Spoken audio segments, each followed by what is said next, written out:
JDA file scam में record room की 3 division में 2000 कर्मचारी अधिकारी तैनात, फिर भी गायब हुई 350 फाइलें। जानलेवा हुआ डेंगू। जेएमसी जम्मू में उधमपुर के एक और मरीज की डेंगू से मौत। प्लेटलेट्स की मांग हुई दुगनी। मणिपुर इम्फाल में भड़की हिंसा। भीड़ ने डीसी ऑफिस पर किया हमला, कई वाहनों में लगाई आग। और भारत रूस संबंध पर एस जयशंकर का बयान, कहा दोनों देशों के संबंधों में है स्थिरता, बरत रहे हैं सावधानी। नमस्कार, आप देख रहे हैं द राइट न्यूज और मैं हूं हिमाग्नि मोजा। इससे पहले की खबरें विस्तार से पढ़ी जाए, जल्दी से कीजिए हमारा चैनल सब्सक्राइब ताकि देश प्रदेश की खबरों के साथ आप अपडेटेड रह सके। अब खबरें विस्तार से। सबसे पहले बात करें प्रदेश की खबरों की, तो जम्मू विकास प्राधिकरण से साल दर साल आवास और प्लाट आवंटन की फाइलें गायब होती रही, लेकिन जिम्मेदारों को इसकी भनक तक नहीं लगी।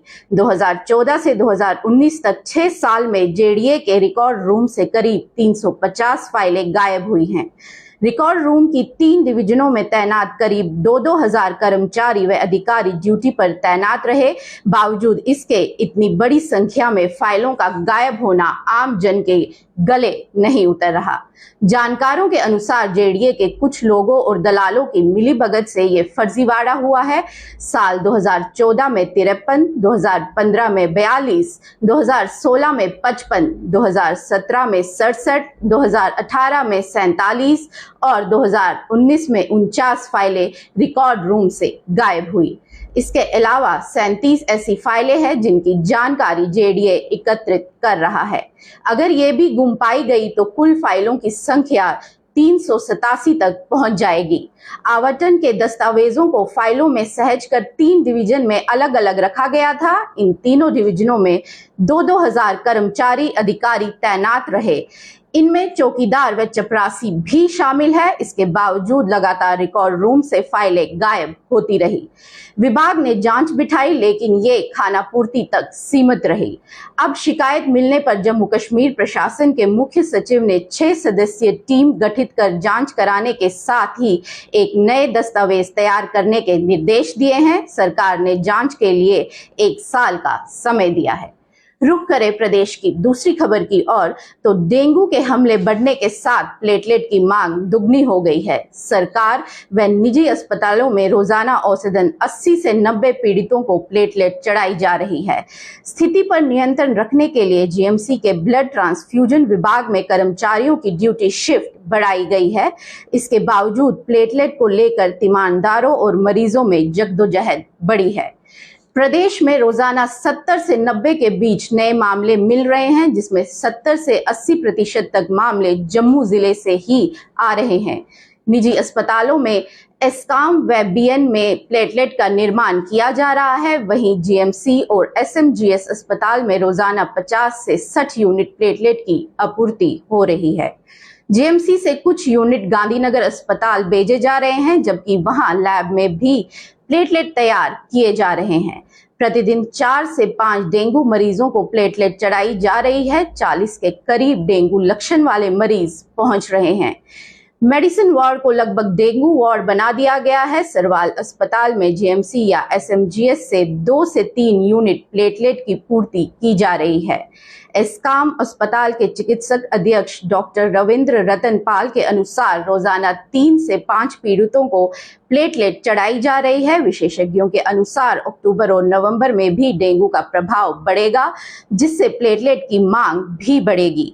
जीएमसी के प्रिंसिपल डॉक्टर आशुतोष गुप्ता ने बताया कि प्लेटलेट की मांग को पूरा करने के लिए ब्लड ट्रांसफ्यूजन विभाग में कर्मचारियों की ड्यूटी शिफ्ट को बढ़ाया गया है। उल्लेखनीय है कि डेंगू के डंक ने उधमपुर के एक और मरीज की जान ले ली। परिवार वालों का आरोप है कि अस्पताल में भर्ती करवाने के दौरान वे लगभग स्वस्थ हो चुके थे, लेकिन उचित उपचार न मिलने से जान चली गई। रक्त की उपलब्धता होने के बावजूद डॉक्टरों ने प्लेटलेट नहीं चढ़ाए। बुधवार को उधमपुर में डेंगू के 13 नए मामले सामने आए। अब तक इन जिले में 3 लोगों की डेंगू से जान जा चुकी है। मंगलवार को भी एक मौत का मामला सामने आया था। इससे पहले एक महिला की भी मौत हो चुकी है। प्रदेश में बुधवार को डेंगू के 72 नए मामले मिले। ये आंकड़ा 1813 पहुंच गया है। बात करें देश की खबर की तो मणिपुर की राजधानी इंफाल में फिर से हिंसा भड़क गई है। दरअसल 2 युवकों की मौत के चलते ये हिंसा भड़की है जो गुरुवार को भी जारी रही। ताजा हिंसा में लोगों की भीड़ ने इंफाल में डीसी कार्यालय पर हमला कर दिया। इस दौरान डीसी ऑफिस में तोड़फोड़ की गई और 2 4 पहिए वाहनों में आग लगा दी गई। बता दें कि 2 युवक बीती जुलाई से लापता हो गए थे, जिनके शवों की तस्वीर सोशल मीडिया पर सामने आई है, जिससे लोगों का गुस्सा भड़क गया है। इसे लेकर मंगलवार से मणिपुर अशांत चल रहा है और रुक रुक कर हिंसक घटनाएं हो रही हैं। आपको बता दें कि बीती रात भी प्रदर्शनकारियों ने कई इलाकों में सुरक्षा बलों के साथ झड़प की। सुरक्षा कर्मियों ने हालात को नियंत्रण करने के लिए नई राउंड आंसू गैस के गोले छोड़े। सुरक्षा बलों ने जब आवासीय इलाकों में घुसने की कोशिश की तो प्रदर्शनकारियों ने टायर और लोहे के पाइप जलाकर उनका रास्ता रोकने की भी कोशिश की। इंफाल में लोगों की भीड़ ने डीसी कार्यालय में भी तोड़फोड़ की और वहां कई वाहनों में आग लगा दी। हालात को देखते हुए इंफाल के पूर्व और पश्चिमी जिलों में कर्फ्यू लगा दिया गया है। सरकार ने राज्य के आधिकारिक क्षेत्र में वीपीएन के माध्यम से मोबाइल इंटरनेट डाटा सेवाओं को तत्काल प्रभाव से 1 अक्टूबर तक निलंबित करने का फैसला किया है। पुलिस आरोपियों की पहचान कर रही है। वहीं मणिपुर बाल अधिकार संरक्षण आयोग ने सुरक्षा बलों से किशोरों के खिलाफ मनमाने ढंग से लाठीचार्ज और रबर की गोलियों का इस्तेमाल नहीं करने का आग्रह किया है। मंगलवार को भड़की हिंसा में 65 प्रदर्शनकारी घायल हो चुके हैं। थोबल जिले के खोगजाम में भाजपा के एक कार्यालय में भी आग लगा दी गई। एक अन्य घटना में लोगों की भीड़ ने पुलिस के वाहन को निशाना बनाया और इसमें आग लगा दी। इस दौरान एक पुलिसकर्मी के साथ मारपीट भी की गई और उसका हथियार छीन लिया गया। गौरतलब है कि बीती 3 मई से मणिपुर हिंसा की आग में झुलस रहा है और अब तक का राज्य में इस हिंसा के चलते 180 से ज्यादा लोगों की मौत हो चुकी है। रुख करें आज की आखिरी खबर की ओर तो भारत रूस संबंधों पर विदेश मंत्री एस जयशंकर का बयान सामने आया है। उन्होंने कहा कि दोनों के संबंध बहुत स्थिर बने हुए हैं और ये बरकरार रहें, इसे सुनिश्चित करने के लिए हम बहुत सावधानी बरत रहे हैं। विदेश संबंध परिषद में मंगलवार को यहां एक बातचीत के दौरान जयशंकर ने कहा कि फरवरी 2022 के यूक्रेन युद्ध के मद्देनजर यूरोप और पश्चिम के साथ रूस के संबंध इतने गंभीर रूप से बाधित हो गए हैं कि मॉस्को वास्तव में एशिया और दुनिया के अन्य हिस्सों की ओर रुख कर रहा है। जयशंकर ने 78वें संयुक्त राष्ट्र महासभा सत्र को संबोधित करने के कुछ घंटों बाद कहा कि मुझे लगता है कि दोनों देशों में ये समझ है कि एशियाई महाद्वीप में बड़ी शक्तियों के रूप में साथ आने की चाहत के लिए एक तरह का संरचनात्मक आधार है और इसलिए हम बहुत सावधानी बरत रहे हैं ताकि संबंध बरकरार रहे। उन्होंने आगे कहा कि रूस वास्तव में एशिया और दुनिया के अन्य हिस्सों की ओर रुख कर रहा है, लेकिन मुख्य रूप से एशिया की ओर, क्योंकि यहीं पर बहुत सारी आर्थिक गतिविधियां होती हैं और यह एक एशियाई शक्ति भी है।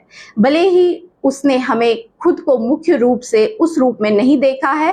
वह आगे बोले कि मैं भविष्यवाणी करता हूं कि रूस वैकल्पिक संबंध बनाने के लिए बहुत बड़े प्रयास करेगा, जिसमें से अधिकांश एशिया में होंगे और ये खुद को अर्थशास्त्र और व्यापार में संभवतः अन्य क्षेत्रों में भी प्रतिबिंबित करेगा।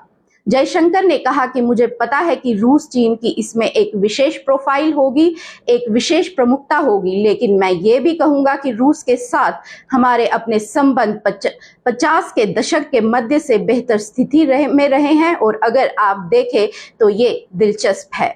विश्व राजनीति के पिछले 70 वर्षों में अमेरिका रूस चीन, यूरोप रूस, इसमें से लगभग हर रिश्ते में बहुत बड़े उतार चढ़ाव आए हैं। उस रिश्ते में बहुत बुरे दौर भी आए हैं और बहुत अच्छे दौर भी आए हैं, लेकिन भारत रूस के संबंध वास्तव में बहुत बहुत स्थिर रहे। ये थी आज तक की कुछ विशेष खबरें। कल फिर आपके सामने प्रस्तुत होंगे कल की कुछ विशेष खबरों के साथ। तब तक के लिए मुझे और मेरी वीडियो जर्नलिस्ट प्रिया भट्ट को दीजिए इजाजत। बने रहे द राइट न्यूज के साथ। लाइक कीजिए, सब्सक्राइब कीजिए, शेयर कीजिए, कमेंट कीजिए। नमस्कार।